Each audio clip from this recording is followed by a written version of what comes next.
Good evening and thank you for joining us tonight on 13 News at 10. I'm Dylan Valencia. Brittany Hardaway has the night off. We end the week with our last back to school piece, focusing on your school supply shopping. Now, according to the National Retail Federation, this year, families with children in grades K through 12 will spend on average $874 on back to school shopping. Of that, $141 is for school supplies alone.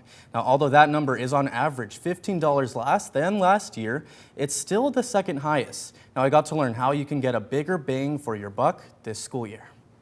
I think prices have raised on everything. I think you even go to buy a pack of Crayola markers and you're surprised by it. Aubrey has two daughters going to first grade. Just like many parents, returning her daughters to school costs a pretty penny.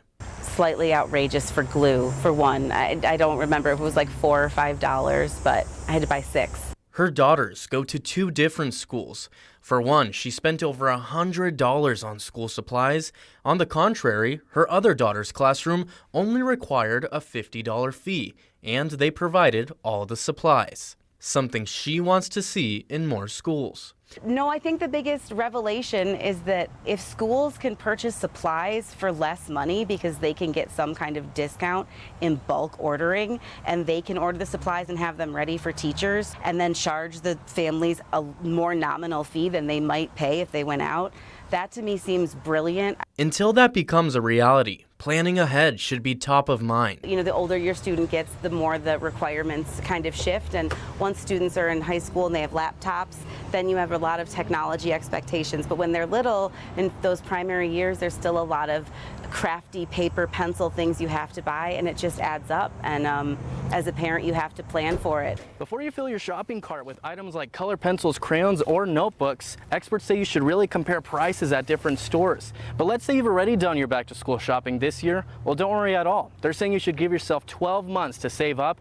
and plan a specific budgeted amount for next school year. I sat down with one of those experts and learned how you can get your kids to school on a dime. Having those eyes open year-round, buying those things, we might not need them for 4 or 5 months, but we know it's coming soon. Instead of waiting till the last week or two before school starts, try to shop ahead of time.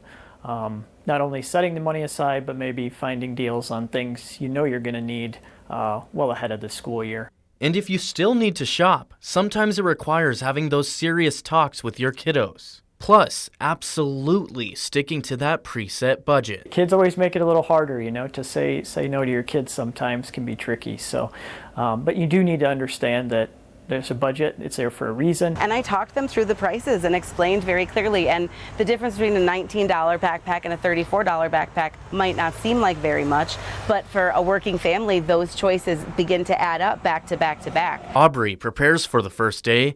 Buying those cheaper brands on items like wipes or hand sanitizer make a world of a difference. But I have to roll in school supply planning and saving for school supplies and when I'm going to buy clothes into that cycle, or else I surely wouldn't be living very well.